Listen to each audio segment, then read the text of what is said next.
大家好，今天给大家讲解一下维修佬第2代增强版的补点焊盘。首先，补点焊盘它有什么用处？针对手机主板、芯片等焊点掉点问题，传统的维修方法是使用飞线打圈的一个方式，针对掉点的焊盘进行维修。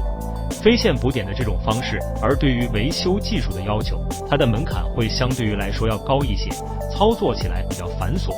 与维修小白来说，使用飞线补点的方式还是有一定难度的，而使用补点焊盘的好处是它没有过高的一个技术门槛。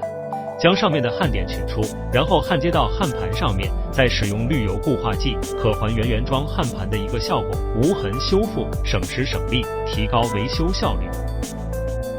那么我们第1代补点焊盘和第2代补点焊盘有什么区别？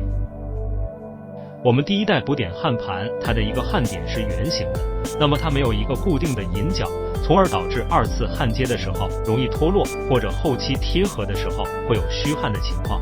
那么我们第2代和在我们第1代的基础上增加了2个固定引脚，更好的固定焊点，有效的防止虚焊脱落问题。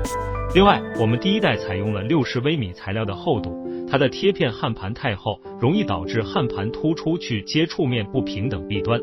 第2代我们采用了30微米的厚度材料，它的平整度更好，有效的防止高低不平造成的虚焊问题。以上就是所讲解的内容了，然后下面给大家进行实际的操作演示。